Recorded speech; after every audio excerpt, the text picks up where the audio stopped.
오늘 우리에게 주시는 하나님 말씀입니다. 신약 성경 사도행전 2장 1절에서 4절까지 말씀. 본문 말씀을 읽을 때 오늘 우리에게 말씀하시는 주의 음성을 들으시기를 바랍니다.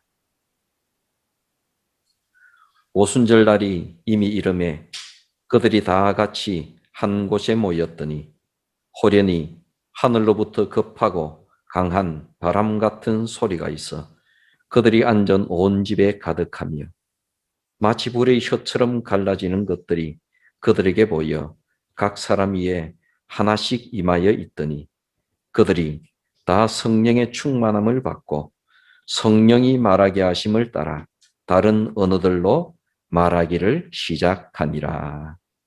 아멘. 성경 말씀은 하나님의 역사를 우리에게 가르쳐 주시는 그 귀한 말씀이 기록이 되어져 있습니다. 성경 말씀 가운데에서 가장 중요한 세 가지의 사건을 들어본다면 이렇게 얘기할 수 있을 것입니다. 첫 번째로는 하나님께서 천지 만물을 창조하신 것. 성부 하나님께서 이 세상 모든 것을 창조하신 것. 그것이 첫 번째가 될 것입니다.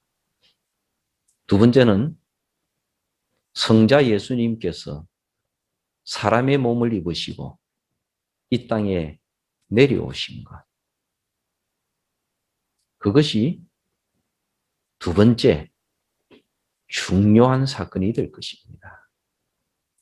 세 번째 중요한 사건은 성령 하나님께서 오순절날 이 땅에 강림하신 것. 이 세 가지가 하나님 말씀 중에서 가장 중요한 세 가지의 사건이 될 것입니다. 성부 하나님께서 천지 만물을 창조하심을 통해서 사람들은 비로소 우리 눈에 보이는 사람을 비롯한 모든 대상들이 그것이 본질이 어떤 것인가?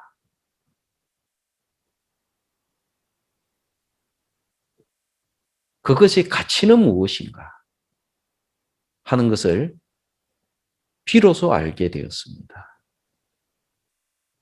하나님께서 창조하신 것이구나.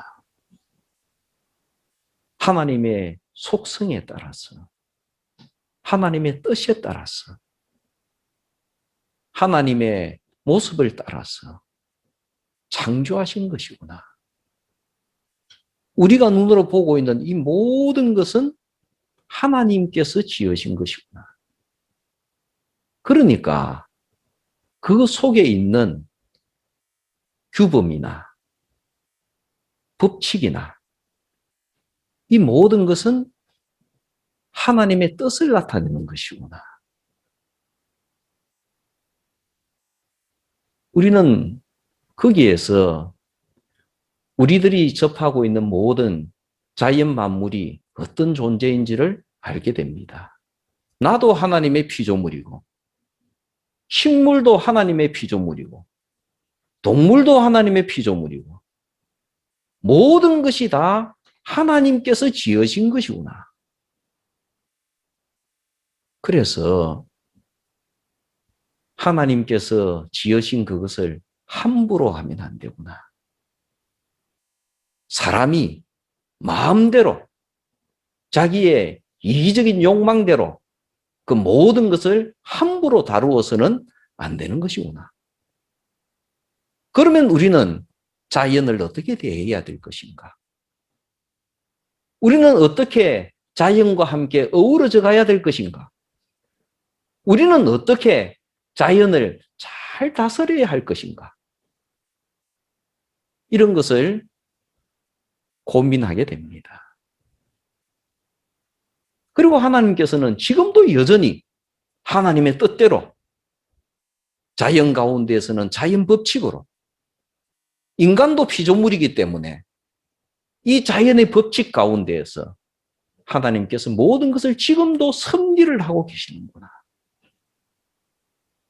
때가 되면 봄이 오고, 봄 다음에는 여름이 오고, 가을이 오고, 겨울이 오고, 이것은 우연히 되는 것이 아니라 하나님의 섭리 가운데서 되는 것이구나. 그럼 우리는 이 피조물을 어떻게 대해야 할 것인가? 이 피조물과 함께 어떻게 어우러져 살아가야 될 것인가? 이것을 고민하게 됩니다. 이 성부 하나님의 창조하심, 이 역사적인 사건을 사람들이 잘못 이해를 하게 되고 받아들이지 않게 되고 해석을 잘못하게 되면 하나님의 모든 피조물은 하나님의 피조물이 아니라 그냥 대상이 되고 그냥 도구가 되는 것입니다. 그래서 파괴가 되어지게 되고 오염이 일어나게 되고 그로 인하여서 인간에게 엄청난 고통이 가해지게 되는 그것이 첫 번째 사건일 것입니다. 두 번째로는 예수님께서 이 땅에 사람의 몸을 입으시고 성자 하나님께서 사람의 몸을 입으시고 이 땅에 내려오신 것입니다. 이것은 어떤 부분을 얘기합니까? 사람은 어떻게 살아야 하는가? 사람 가운데서 하나님의 나라는 어떻게 이루어져야 하는가? 어떻게 이루어지고 있는가? 사람 가운데서 이 사회 속에서 하나님은 하나님의 나라를 어떻게 이루어가고 계시는가? 사람은 어떻게 살아야 하는가? 어떻게 사는 것이 사람답게 살아가는 것인가? 무엇을 소중히 여겨야 되고 무엇을 덜 소중히 여겨야 할 것인가? 어떤 것을 우선적으로 소중히 여기면서 살아야 하는 것인가? 이것을 보여주시는 사건이 예수님께서 이 땅에 내려오신 이유입니다. 그래서 우리는 예수님을 하나님으로 믿고 예수님의 이름으로 기도하고 두 번째로는 예수님을 따릅니다. 사람이 어떻게 살아가야 될 것인가? 인류의 모델로, 삶의 모델로. 우리는 누구를 본받으면서 살아야 하는가? 우리는 누구를 따라야 하는가? 그것을 예수님을 통해서 발견하게 됩니다. 예수님을 따라서 살아가게 될 때 비로소 하나님의 뜻이 사람들 사이에서 이루어져서 하나님의 나라가 이루어지는구나. 그 하나님의 나라가 이루어질 때에 비로소 우리는 행복해질 수가 있는 것이구나. 인생에 보람이 생기고 삶이 의미가 있어지게 되고 그렇게 되는 것이구나 하는 것을 성자 하나님께서 이 땅에 오심을 통하여서 비로소 깨닫게 되고 배우게 됩니다. 그렇지 않게 되면 사람은 자기중심적으로 삽니다. 예수님께서 주인이 되지 않으면 자기가 주인이 됩니다. 그래서 자기 자신의 개인적으로는 자기 자신의 이기적인 욕망을 가지고 살아갑니다. 그러니까 사람이 살아가는 이 사회 속에서 다른 사람을 대할 때 다른 사람을 나와 똑같은 인격체로 보는 것이 아니라 나에게 필요한 사람, 나에게 불필요한 사람, 사람을 대하기를 마치 도구를 대하듯이 그렇게 대합니다. 그래서 참으로 비참한 일도 일어납니다. 사람을 나와 똑같은 고귀한 존재로 보지 않고 어떤 사람은 그 사람에게 핍박을 가합니다. 그 사람에게 있는 그 무언가를 뺏습니다. 심지어 그 사람을 죽이기까지 합니다. 사람은 묘한 존재입니다. 국가적으로, 민족적으로도 자기 중심적이 된 나라들을 수없이 봅니다. 그런 나라는 다른 나라들을 자기 나라와 똑같은 나라로 보지 않습니다. 이용하게 되면 나에게 도움이 되는 나라, 필요하다면 정당하다고 생각되는 그 방법을 이용해서 거기에 있는 것을 착취해서 내 것으로, 우리나라 것으로 만드는 그런 방법을 사용합니다. 우리나라는 모든 것이 풍족해서 쓰고 남아도 다른 나라에 있는 것을 더 뺏어오고 가지려고 하는데 힘을 씁니다. 이것이 주님께서 오신 두 번째 중요한 이유가 될 것입니다. 성자 하나님께서 이 땅에 오신 것은 사람들이 어떻게 살아야 하는가를 삶으로 보여주시기 위해서 오신 겁니다. 세 번째, 성령 하나님께서 이 땅 위에 강림하신 것은 또 이런 대단히 중요한 의미가 있습니다. 사람은 아무리 배워도 아무리 노력을 해도 자기 자신을 벗어날 수가 없습니다. 사람은 모든 것을 있는 그대로는 어느 누구도 보지 못합니다. 무엇을 보든지 간에 다 해석을 합니다. 다 이해를 해서 봐요. 있는 그대로를 객관적으로 볼 수 있는 눈이 사람에게는 없습니다.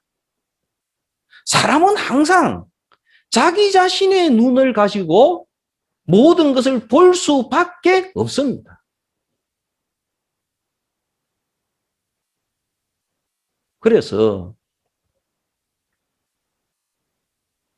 무언가를 본다는 것은 그냥 단순히 내 눈으로 보는 것이 아니고 내 자신 전체를 가지고 그것을 보는 것입니다.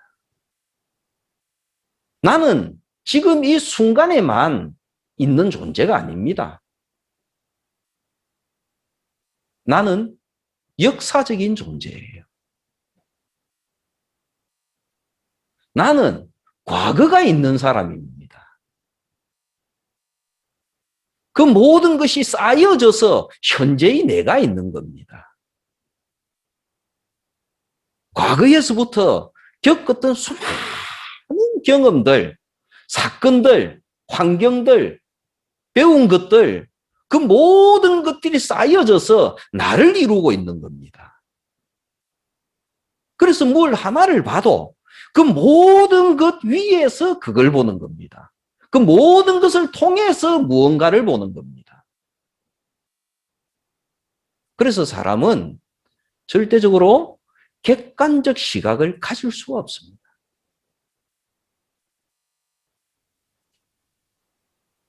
그나마 좀 나은 것은 자연과학에 대한 접근은 상당히 객관적일 수 있습니다. 그러나 사람 사이의 관계, 인생을 살아가는 것, 이것은 절대로 객관적일 수가 없습니다. 내 삶을 통해서 그것을 보고 삶을 통해서 이해를 하고 해석을 하는 것입니다. 그래서 우리는 하나님을 만나기 전에는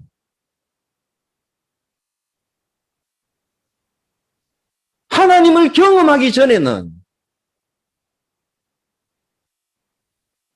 우리는 우리의 시각을 가지고 모든 것을 볼 수밖에 없는 존재입니다.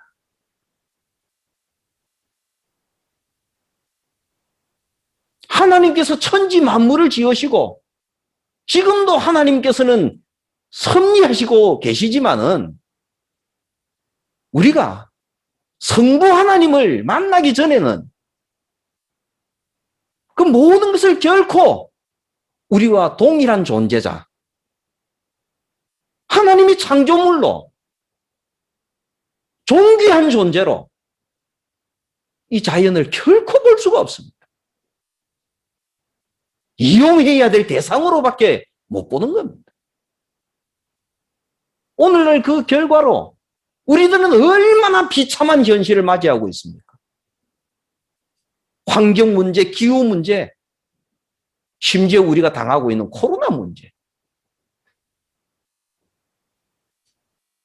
사람은 하나님을 경험하기 전에는 하나님을 믿을 수가 없고 하나님을 믿기 전에는 하나님의 뜻에 따라서 살아갈 수가 없습니다. 하나님을 이해를 하지를 못합니다. 하나님께서 계심을 알지 못하는 사람이 어떻게 하나님을 이해를 하겠습니까? 그런 사람이 어떻게 인생사를 바르게 살아갈 수가 있겠습니까? 심지어 예수님의 제자들조차도 예수님과 3년을 동행을 했지만 그들은 예수님을 이해하는 데 실패했습니다. 결국은 자기 자신의 생각을 가지고 예수님의 말씀을 해석을 했고 자기 자신의 생각을 가지고 예수님께서 일으키시는 이적을 해석을 하고 받아들였습니다. 그리고 그것이 나에게 어떻게 유익이 될 것인가, 우리 유대민족에게 어떻게 유익이 될 것인가만을 끝까지 생각을 했습니다. 그게 사람입니다.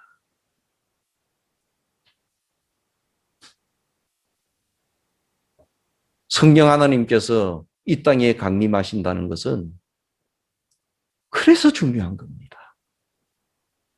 하나님의 영이 아니고서는 하나님을 알 수 있는 사람이 아무도 없고 하나님의 영이 아니고서는 하나님을 믿을 수 있는 사람이 아무도 없습니다.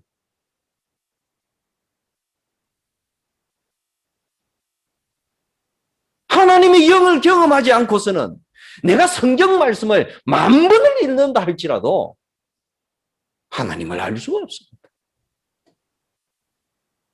그냥 내가 가지고 있는 생각으로 내가 살아온 그 삶을 가지고 성경을 이해하고 성경을 해석할 뿐입니다.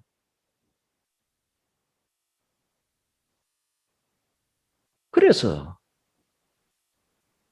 그런 의미에서 성경 말씀을 알 수가 없습니다.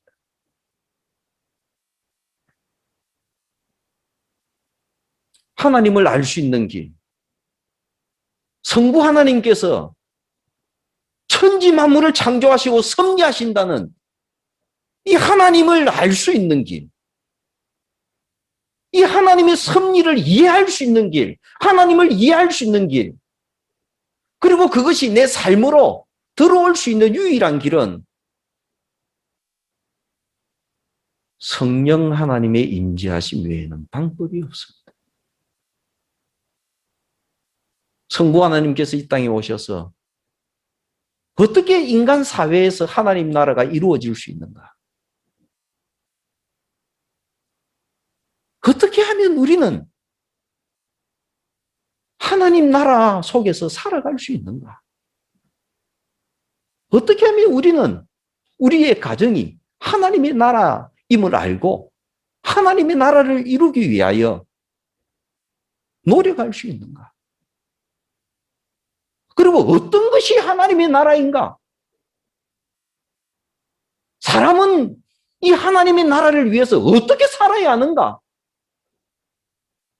경제적인 것이나 이웃을 대하는 것이나 이 모든 것에 대해서 어떻게 해야지 사람이 사람답게 살아가면서 하나님 나라를 위해서 살아갈 수 있는 것이고 그것이 인간답게 살아갈 수 있는 것인가? 이 예수님의 뜻을 알고 예수님을 이해하고 예수님을 깨닫는 것은 하나님의 영이신 성령께서 나에게 임재하는 길 외에는 방법이 없습니다. 예수님의 제자들은 3년을 예수님을 따라다니면서 동고동락해도 그들은 예수님을 이해하는데 결국은 실패를 합니다. 그래서 성령 하나님께서 이 땅 위에 강림하신 것은 우리가 하나님을 알 수 있는 유일한 길로서 우리가 하나님을 섬기고 하나님의 뜻을 이해하고 하나님의 뜻에 따를 수 있는 유일한 길로서 너무나도 중요한 것입니다.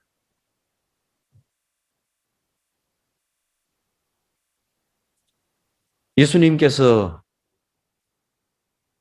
제자들에게 그렇게 말씀하셨습니다. 너희들은 이제부터 기다리라. 하나님께서 하늘로부터 성령 하나님께서 너희에게 임하실 때까지 너희들은 기다리라. 그랬습니다. 무슨 말씀입니까? 우리가 찾고 우리가 노력하고 우리가 공부를 한다 그래서 우리가 성령 하나님을 알 수 있는 것은 아닙니다. 그리고 성령 하나님께서 임재하지 아니하시면 우리는 성경을 이해를 할 수 없습니다. 그냥 우리 생각대로 성경을 읽을 뿐입니다. 성령 하나님께서 임재하지 아니하시면 예수님께서 살아가신 그 삶이 무슨 의미가 있는지 이 땅에서 현재 이루어지고 있는 하나님의 나라 그것이 무슨 말인지 알 수가 없습니다. 그래서 예수님께서도 너희들 예루살렘으로 돌아가서 열심히 공부해라. 성경 열심히 읽어라. 그렇게 말씀하지 아니하셨습니다. 기다리라 그랬습니다. 기다려. 그런데 제자들은 기다리는 동안에 기도했습니다. 정말 진실한 기도를 했습니다. 지금까지 제자들은 어려서부터 평생 기도하고 산 사람입니다. 유대인들이니까요. 중동 지방에서 유대인들과 아랍 사람들이 기도 시간을 지키는 것,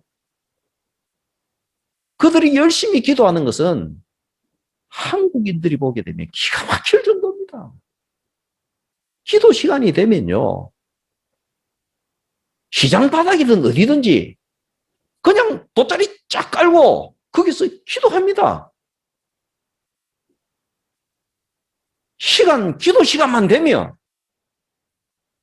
그렇게 기도하는 거예요. 이유가 없습니다. 유대인들도 하루에 시간 정해놓고 기도하는 거 유대인이라면 절대로 어기지 않습니다. 이유가 없이 기도합니다. 그 시간이 되면. 그런데 그 사람들이 자기 자신들의 모든 것이 다 맡겼을 때 그때 한 것이 기도를 합니다. 그러면 그 기도가 지금까지 해왔던 기도와는 다른 기도를 하지 않습니까? 지금까지 유대인들은 어떤 기도를 합니까? 유대인들은 소망이 있습니다. 예수님께서 만나신 예수님의 제자들은 가슴 속에 소망이 있는 사람들이었습니다. 갈망이 있는 사람들이었어요. 그리고 그들은 대단한 자존감이 있는, 자존심이 있는 사람들이었습니다. 그들이 가슴 속에 마음속 깊은 곳에서부터 가지고 있는 자존심은 뭔가 하면 하나님이 우리를 지으셨다. 나는 하나님의 백성이다. 하나님이 우리를 구원하셨다. 누가 뭐라 그래도 하나님이 나를 구원하신 그 사람이 나다. 우리 민족이다. 이런 자존감이 있었습니다. 그래서 우리는 아무렇게나 살아갈 수가 없다. 우리는 지배당하면서 살아갈 수가 없다. 우리는 하나님의 백성이다. 이런 생각이 있었습니다. 아무리 로마의 압제를 당해도 그 생각만큼은 절대로 뺏을 수가 없습니다. 그렇기 때문에 그런 자존감이 있기 때문에 그들은 소망을 가졌습니다. 하나님께서 나를 구원해 주실 것이다. 하나님께서 우리 민족을 구원해 주실 것이다. 나를 들어서 이방인들 위에 세우실 것이다. 우리 민족을 들어서 이방 나라들 위에 세우실 것이다. 그런 소망이 있었습니다. 예수님을 따르면서도 그 소망 때문에 예수님을 따랐고, 예수님을 따르면서도 그 소망을 바꾸거나 변한 적이 없습니다. 그러나 예수님의 십자가를 통해서 그들은 이 자기 자신들의 이 소망이 무언가가 문제가 있다. 아, 예수님의 생각과 다르구나 하는 것을 깨닫게 되었습니다.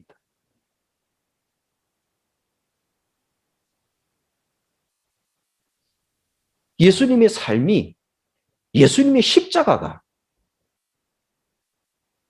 그것을 보여주었습니다. 단지 제자들만을 위한 십자가, 제자들만을 위한 삶, 유대인만을 위한 예수님의 삶, 하나님의 나라, 그것이 아니었습니다. 그래서 예수님의 제자들은 예수님을 만나고 난 뒤에 절망에 빠졌습니다. 예수님께서 십자가에 달려 돌아가시고 난 이후에 절망에 빠졌습니다.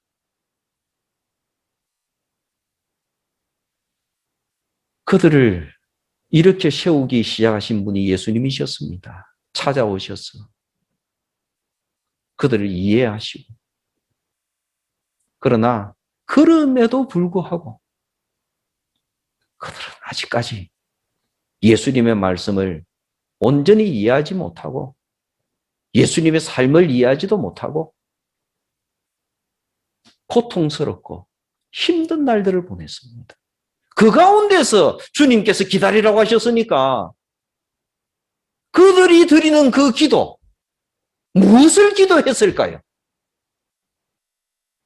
과거처럼 나만을 위한 그리스도, 우리 유대인만을 위한 하나님, 그런 기도를 드렸을 리가 없습니다. 아마 말 그대로 기도하면서 기다렸을 것입니다. 아마 이렇게 했을 것입니다. 하나님, 저는 아무것도 모릅니다.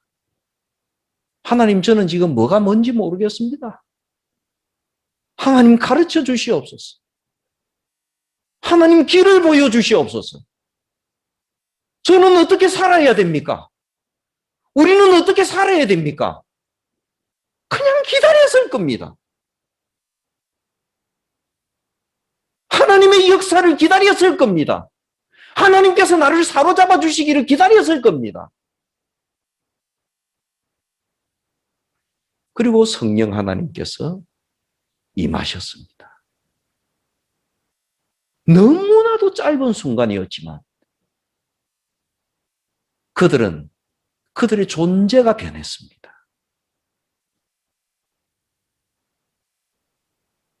그들은 예수님이 이해되어졌습니다. 예수님의 삶이 이해되어지기를 시작했습니다. 성부 하나님의 그 역사가 이해되어지기를 시작했습니다. 자연 만물이 바르게 보이기를 시작했습니다. 사람 사이에 있는 하나님의 나라가 보이기를 시작합니다. 사람이 어떻게 살아야 될 것인가를 보여지기를 시작합니다. 성령 하나님께서 임재하셨을 때 비로소 오늘날에도 성령 하나님의 임재하심은 우리 개개인에게 너무나도 중요합니다. 오늘 지구상에 수없이 많은 그리스도인들이 있고 수없이 많은 교회들이 있습니다. 그러나 그 사람들과 교회를 보면서 심각하게 부족한 교회들을 많이 발견합니다. 마치 복음서에 있던 교회의 모습처럼, 복음서에 남아있던 그리스도인들의 모습처럼, 교회에서 주의 일을 하면서 예배당 안에서 서로 의논을 하는데도 심각하게 자기중심적으로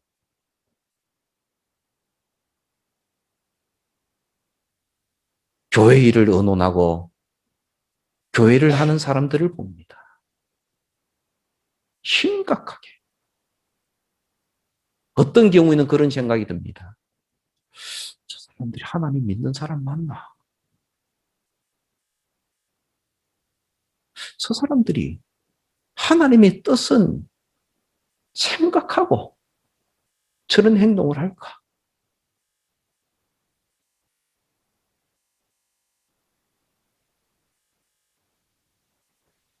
이 모든 것의 원인이 어디에 있겠습니까?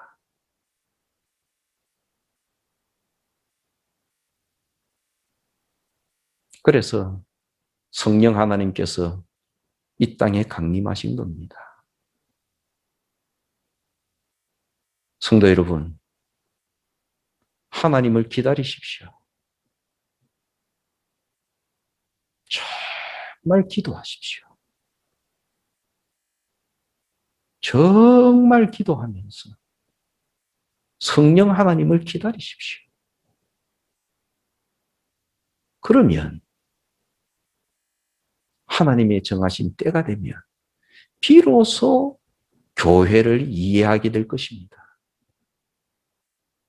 비로소 하나님 나라를 이해하기 시작할 것입니다. 비로소 왜 하나님께서 창조하셨는지, 섭리하시는지, 왜 예수님께서 이 땅에 오셨는지, 왜 이 땅에 교회가 존재하는지 이해하게 될 것입니다. 성령 강림절은 우리에게 기다림을 얘기합니다. 주의 은총이 여러분들과 함께 하시기를 바랍니다. 기도하겠습니다. 자비하신 하나님,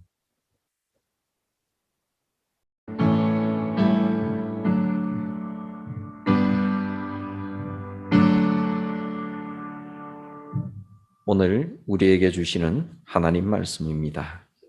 신약 성경 사도행전 2장 1절에서 4절까지 말씀. 본문 말씀을 읽을 때 오늘 우리에게 말씀하시는 주의 음성을 들으시기를 바랍니다. 오순절 날이 이미 이름에 그들이 다 같이 한 곳에 모였더니 호련히 하늘로부터 급하고 강한 바람 같은 소리가 있어 그들이 앉은 온 집에 가득하며 마치 불의 혀처럼 갈라지는 것들이 그들에게 보여 각 사람 위에 하나씩 임하여 있더니 그들이 다 성령의 충만함을 받고 성령이 말하게 하심을 따라 다른 언어들로 말하기를 시작하니라. 아멘.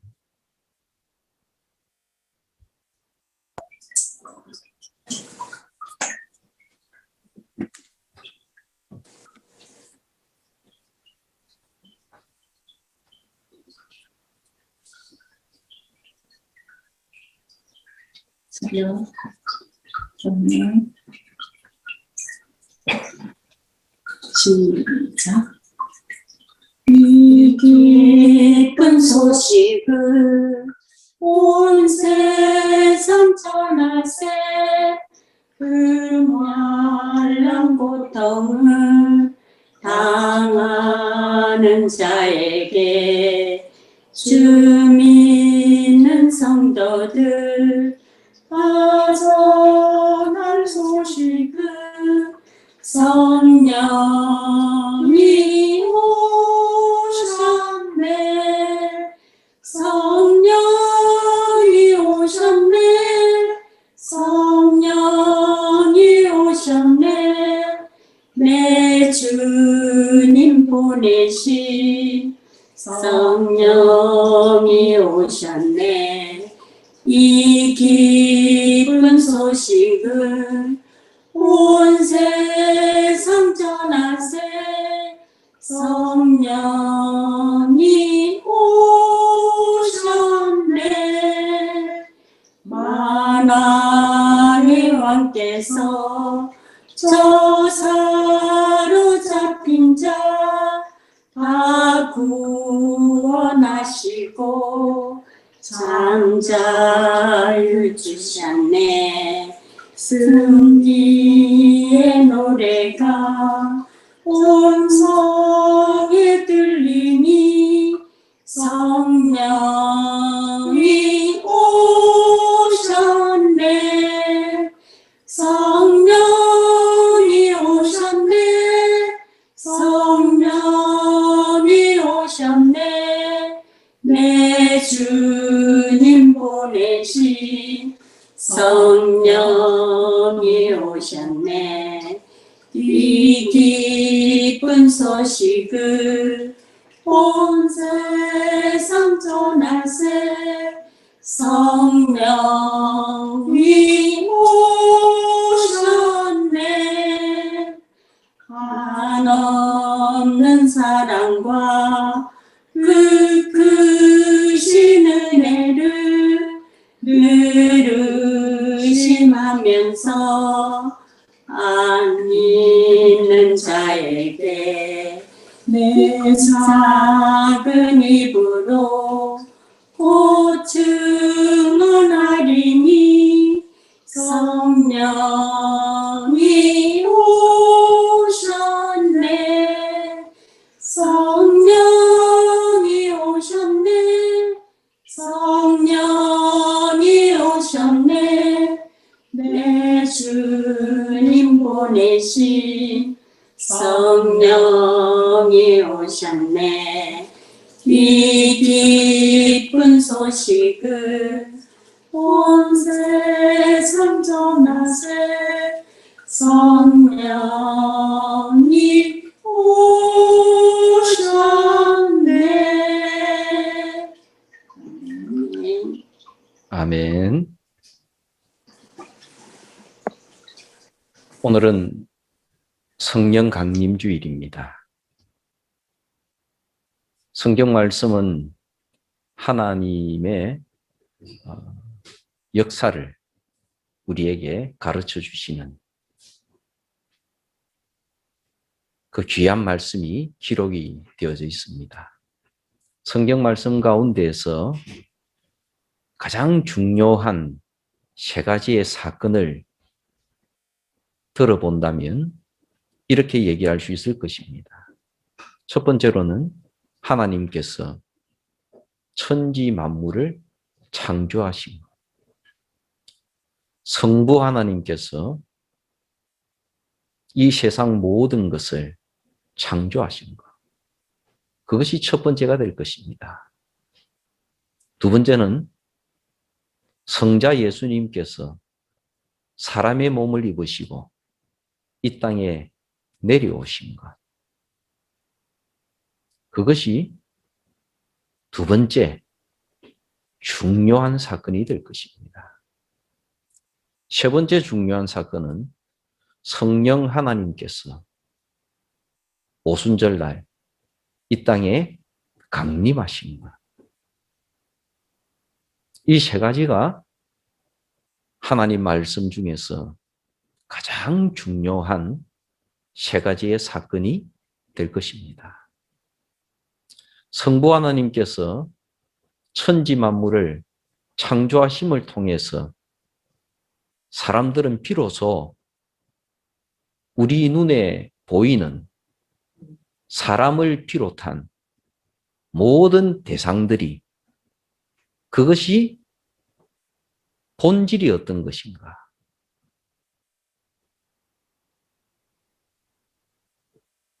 그것의 가치는 무엇인가? 하는 것을 비로소 알게 되었습니다. 하나님께서 창조하신 것이구나.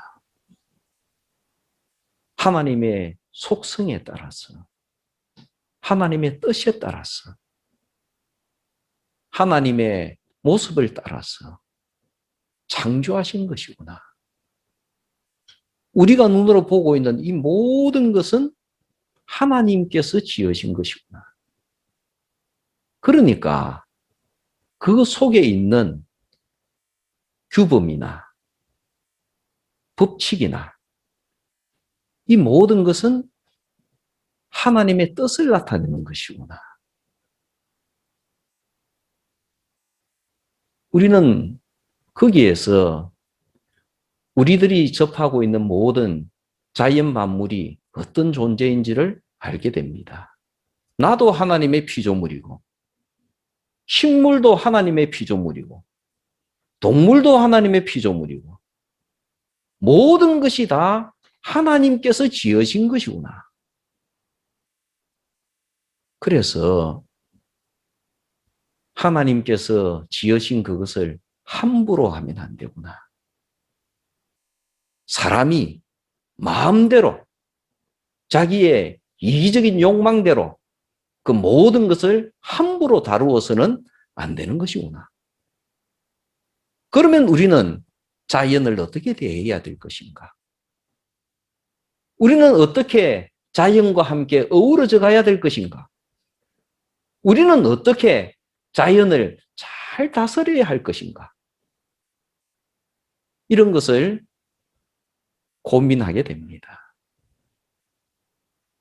그리고 하나님께서는 지금도 여전히 하나님의 뜻대로 자연 가운데에서는 자연 법칙으로 인간도 피조물이기 때문에 이 자연의 법칙 가운데에서 하나님께서 모든 것을 지금도 섭리를 하고 계시는구나. 때가 되면 봄이 오고 봄 다음에는 여름이 오고 가을이 오고 겨울이 오고 이것은 우연히 되는 것이 아니라 하나님의 섭리 가운데서 되는 것이구나. 그러면 우리는 이 피조물을 어떻게 대해야 할 것인가? 이 피조물과 함께 어떻게 어우러져 살아가야 될 것인가? 이것을 고민하게 됩니다.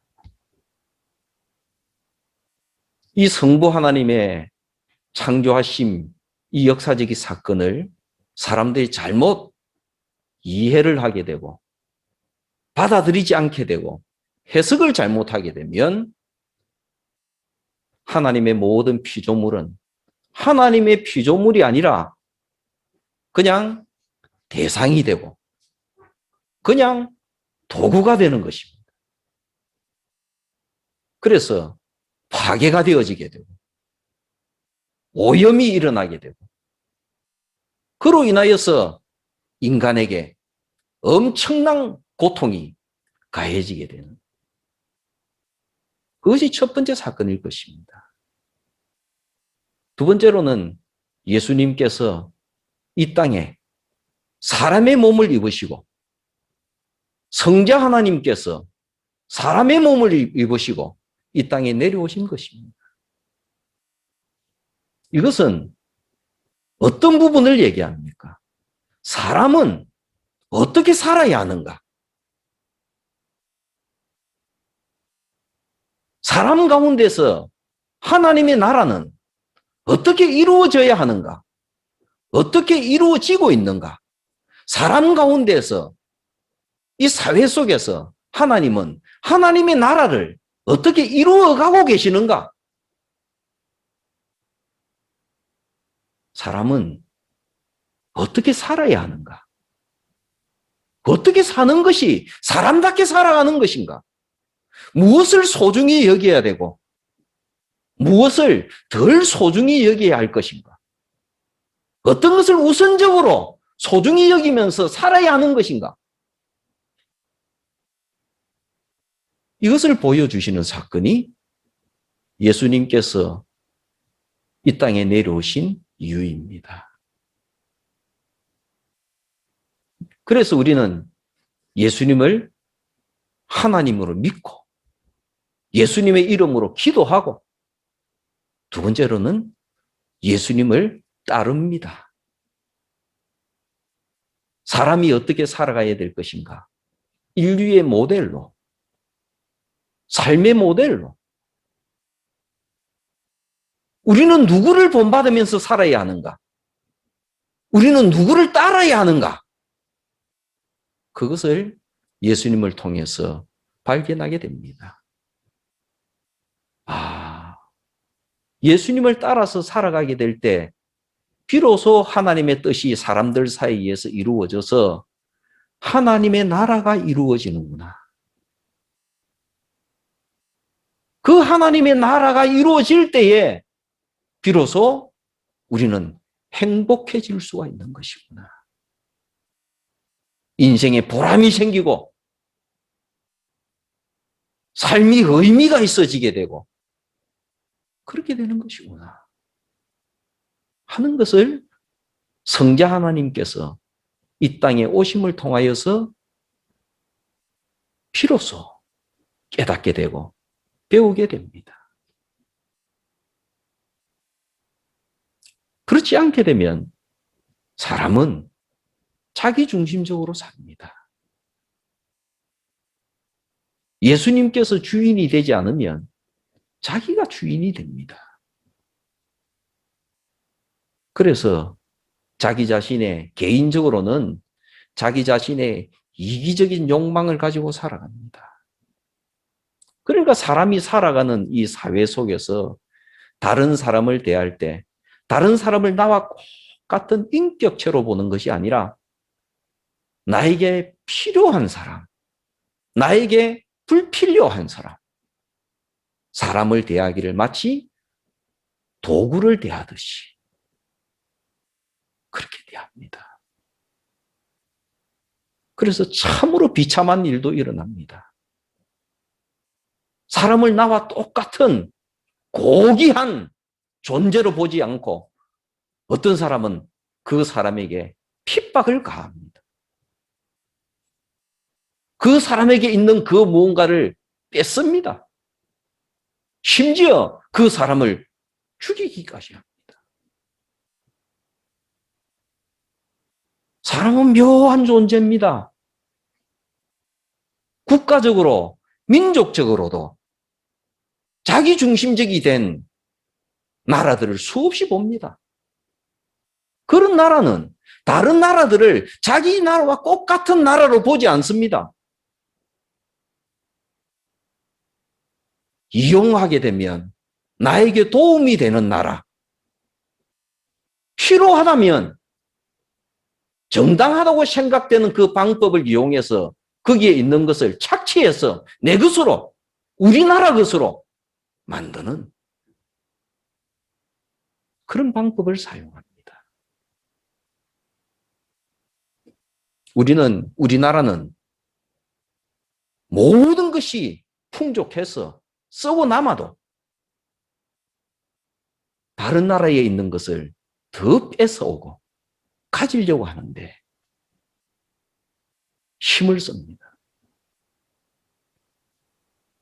이것이 주님께서 오신 두 번째 중요한 이유가 될 것입니다. 성자 하나님께서 이 땅에 오신 것은 사람들이 어떻게 살아야 하는가를 삶으로 보여주시기 위해서 오신 겁니다. 세 번째, 성령 하나님께서 이 땅 위에 강림하신 것은 또 이런 대단히 중요한 의미가 있습니다. 사람은 아무리 배워도 아무리 노력을 해도 자기 자신을 벗어날 수가 없습니다. 사람은 모든 것을 있는 그대로는 어느 누구도 보지 못합니다. 무엇을 보든지 간에 다 해석을 합니다. 다 이해를 해서 봐요. 있는 그대로를 객관적으로 볼 수 있는 눈이 사람에게는 없습니다.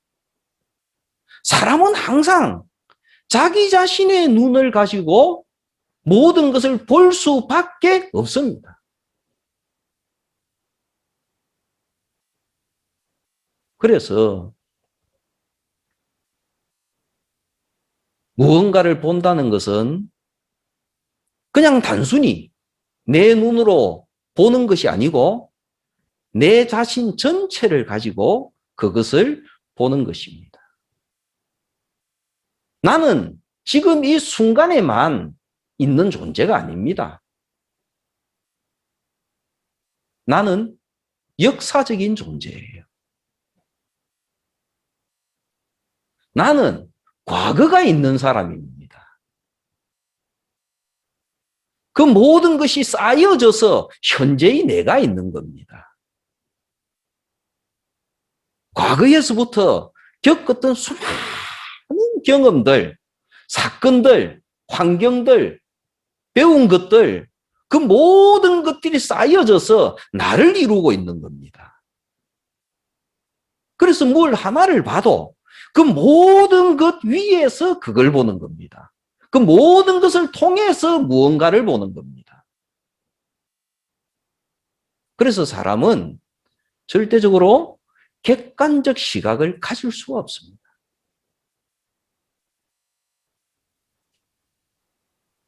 그나마 좀 나은 것은 자연과학에 대한 접근은 상당히 객관적일 수 있습니다. 그러나 사람 사이의 관계, 인생을 살아가는 것, 이것은 절대로 객관적일 수가 없습니다. 내 삶을 통해서 그것을 보고 삶을 통해서 이해를 하고 해석을 하는 것입니다. 그래서 우리는 하나님을 만나기 전에는 하나님을 경험하기 전에는 우리는 우리의 시각을 가지고 모든 것을 볼 수밖에 없는 존재입니다.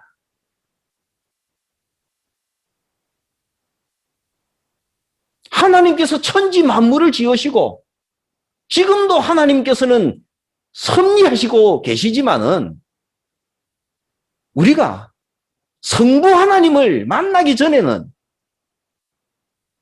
그 모든 것을 결코 우리와 동일한 존재자, 하나님이 창조물로 존귀한 존재로 이 자연을 결코 볼 수가 없습니다. 이용해야 될 대상으로밖에 못 보는 겁니다. 오늘날 그 결과로 우리들은 얼마나 비참한 현실을 맞이하고 있습니까? 환경 문제, 기후 문제, 심지어 우리가 당하고 있는 코로나 문제. 사람은 하나님을 경험하기 전에는 하나님을 믿을 수가 없고, 하나님을 믿기 전에는 하나님의 뜻에 따라서 살아갈 수가 없습니다. 하나님을 이해를 하지를 못합니다. 하나님께서 계심을 알지 못하는 사람이 어떻게 하나님을 이해를 하겠습니까? 그런 사람이 어떻게 인생사를 바르게 살아갈 수가 있겠습니까? 심지어 예수님의 제자들조차도 예수님과 3년을 동행을 했지만 그들은 예수님을 이해하는 데 실패했습니다. 결국은 자기 자신의 생각을 가지고 예수님의 말씀을 해석을 했고, 자기 자신의 생각을 가지고 예수님께서 일으키시는 이적을 해석을 하고 받아들였습니다. 그리고 그것이 나에게 어떻게 유익이 될 것인가, 우리 유대민족에게 어떻게 유익이 될 것인가만을 끝까지 생각을 했습니다. 그게 사람입니다.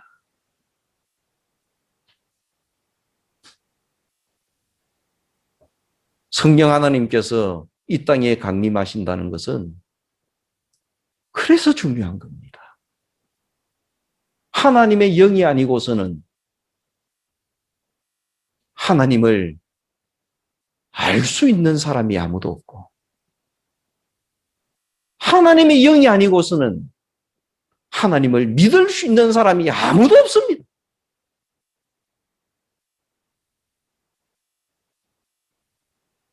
하나님의 영을 경험하지 않고서는 내가 성경 말씀을 10,000번을 읽는다 할지라도 하나님을 알 수가 없습니다. 그냥 내가 가지고 있는 생각으로, 내가 살아온 그 삶을 가지고 성경을 이해하고 성경을 해석할 뿐입니다.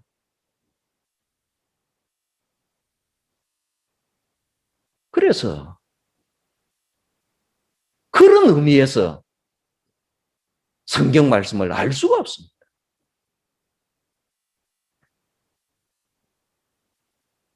하나님을 알 수 있는 길, 성부 하나님께서 천지 만물을 창조하시고 섭리하신다는 이 하나님을 알 수 있는 길, 이 하나님의 섭리를 이해할 수 있는 길, 하나님을 이해할 수 있는 길, 그리고 그것이 내 삶으로 들어올 수 있는 유일한 길은 성령 하나님의 임재하심 외에는 방법이 없습니다. 성부 하나님께서 이 땅에 오셔서 어떻게 인간 사회에서 하나님 나라가 이루어질 수 있는가? 어떻게 하면 우리는 하나님 나라 속에서 살아갈 수 있는가? 어떻게 하면 우리는 우리의 가정이 하나님의 나라임을 알고 하나님의 나라를 이루기 위하여 노력할 수 있는가? 그리고 어떤 것이 하나님의 나라인가? 사람은 이 하나님의 나라를 위해서 어떻게 살아야 하는가? 경제적인 것이나 이웃을 대하는 것이나 이 모든 것에 대해서 어떻게 해야지 사람이 사람답게 살아가면서 하나님 나라를 위해서 살아갈 수 있는 것이고, 그것이 인간답게 살아갈 수 있는 것인가? 이 예수님의 뜻을 알고 예수님을 이해하고 예수님을 깨닫는 것은 하나님의 영이신 성령께서 나에게 임재하는 길 외에는 방법이 없습니다. 예수님의 제자들은 3년을 예수님을 따라다니면서 동고동락해도 그들은 예수님을 이해하는데 결국은 실패를 합니다. 그래서 성령 하나님께서 이 땅 위에 강림하신 것은 우리가 하나님을 알 수 있는 유일한 길로서 우리가 하나님을 섬기고 하나님의 뜻을 이해하고 하나님의 뜻에 따를 수 있는 유일한 길로서 너무나도 중요한 것입니다.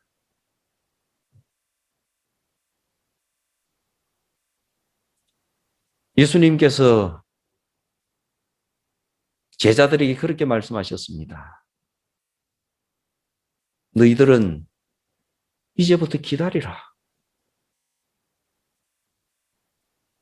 하나님께서 하늘로부터 성령 하나님께서 너희에게 임하실 때까지 너희들은 기다려라.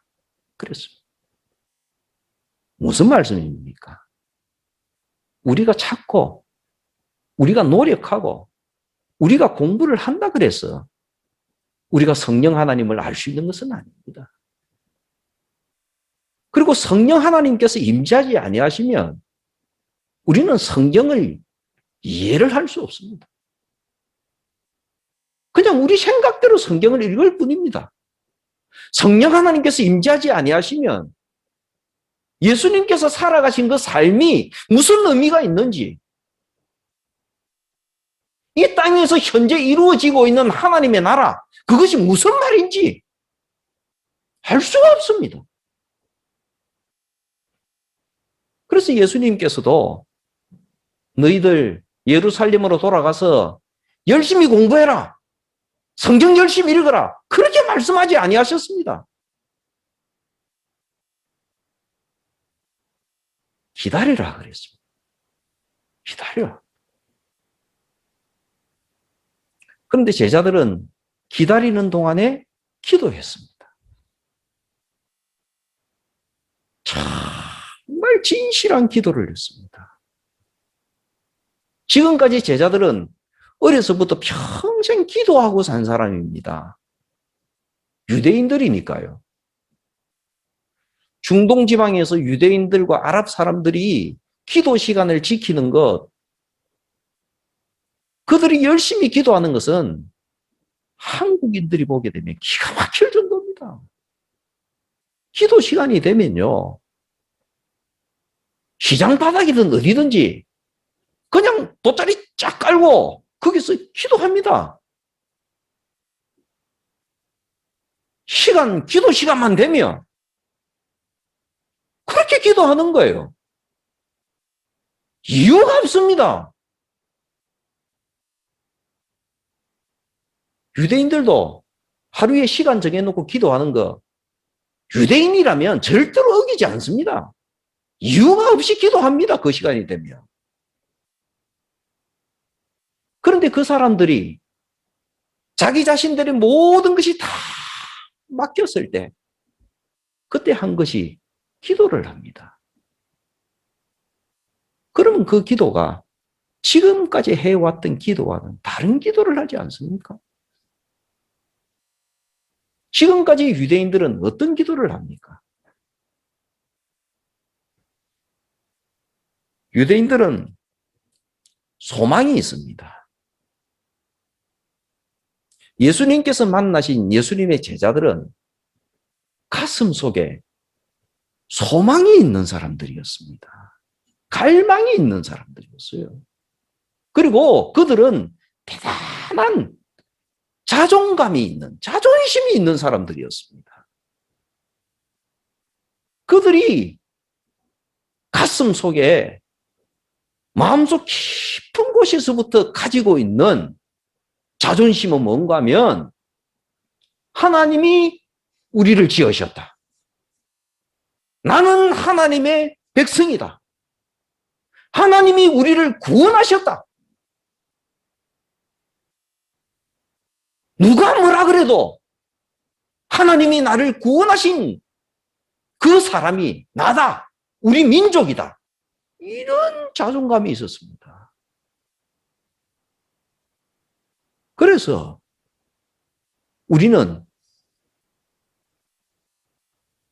아무렇게나 살아갈 수가 없다.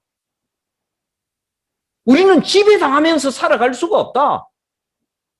우리는 하나님의 백성이다. 이런 생각이 있었습니다. 아무리 로마의 압제를 당해도 그 생각만큼은 절대로 뺏을 수가 없습니다. 그렇기 때문에, 그런 자존감이 있기 때문에 그들은 소망을 가졌습니다. 하나님께서 나를 구원해 주실 것이다. 하나님께서 우리 민족을 구원해 주실 것이다. 나를 들어서 이방인들 위에 세우실 것이다. 우리 민족을 들어서 이방 나라들 위에 세우실 것이다. 그런 소망이 있었습니다. 예수님을 따르면서도 그 소망 때문에 예수님을 따랐고, 예수님을 따르면서도 그 소망을 바꾸거나 변한 적이 없습니다. 그러나 예수님의 십자가를 통해서 그들은 이 자기 자신들의 이 소망이 무언가가 문제가 있다. 아, 예수님의 생각과 다르구나 하는 것을 깨닫게 되었습니다.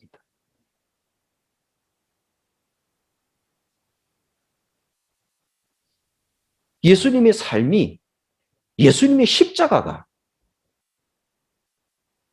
그것을 보여주었습니다. 단지 제자들만을 위한 십자가, 제자들만을 위한 삶, 유대인만을 위한 예수님의 삶, 하나님의 나라, 그것이 아니었습니다. 그래서 예수님의 제자들은 예수님을 만나고 난 뒤에 절망에 빠졌습니다. 예수님께서 십자가에 달려 돌아가시고 난 이후에 절망에 빠졌습니다.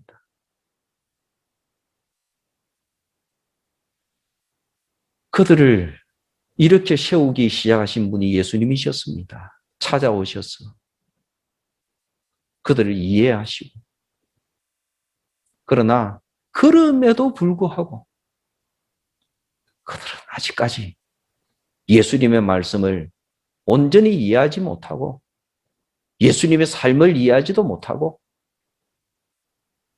고통스럽고 힘든 날들을 보냈습니다.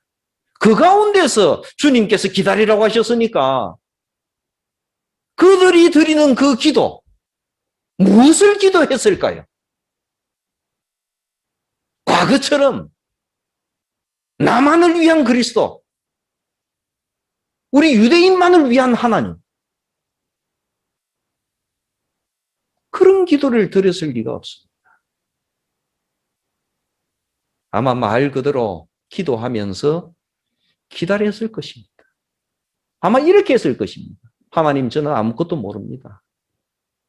하나님, 저는 지금 뭐가 뭔지 모르겠습니다. 하나님, 가르쳐 주시옵소서. 하나님, 길을 보여주시옵소서. 저는 어떻게 살아야 됩니까? 우리는 어떻게 살아야 됩니까? 그냥 기다렸을 겁니다. 하나님의 역사를 기다렸을 겁니다. 하나님께서 나를 사로잡아 주시기를 기다렸을 겁니다. 그리고 성령 하나님께서 임하셨습니다. 너무나도 짧은 순간이었지만 그들의 존재가 변했습니다. 그들은 예수님이 이해되어졌습니다. 예수님의 삶이 이해되어지기를 시작했습니다. 성부 하나님의 그 역사가 이해되어지기를 시작했습니다. 자연 만물이 바르게 보이기를 시작했습니다. 사람 사이에 있는 하나님의 나라가 보이기를 시작합니다. 사람이 어떻게 살아야 될 것인가를 보여지기를 시작합니다. 성령 하나님께서 임재하셨을 때 비로소 오늘날에도 성령 하나님의 임재하심은 우리 개개인에게 너무나도 중요합니다. 오늘 지구상에 수없이 많은 그리스도인들이 있고 수없이 많은 교회들이 있습니다. 그러나 그 사람들과 교회를 보면서 심각하게 부족한 교회들을 많이 발견합니다. 마치 복음서에 있던 교회의 모습처럼, 복음서에 남아있던 그리스도인들의 모습처럼,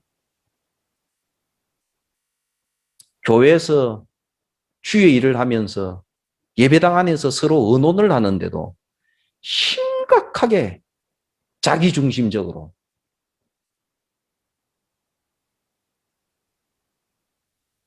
교회 일을 의논하고 교회를 하는 사람들을 봅니다.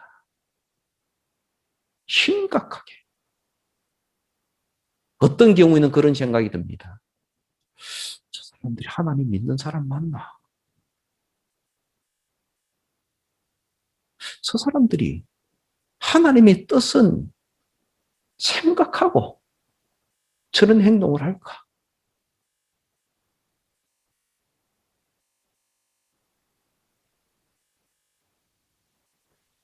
이 모든 것의 원인이 어디에 있겠습니까?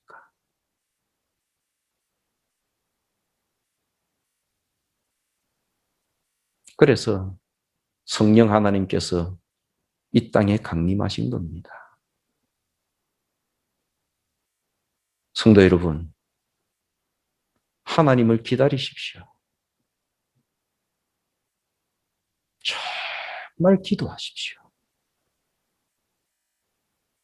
정말 기도하면서 성령 하나님을 기다리십시오. 그러면 하나님의 정하신 때가 되면 비로소 교회를 이해하게 될 것입니다. 비로소 하나님 나라를 이해하기 시작할 것입니다. 비로소 왜 하나님께서 창조하셨는지, 섭리하시는지, 왜 예수님께서 이 땅에 오셨는지, 왜 이 땅에 교회가 존재하는지 이해하게 될 것입니다. 성령 강림절은 우리에게 기다림을 얘기합니다. 주의 은총이 여러분들과 함께 하시기를 바랍니다. 기도하겠습니다. 자비하신 하나님,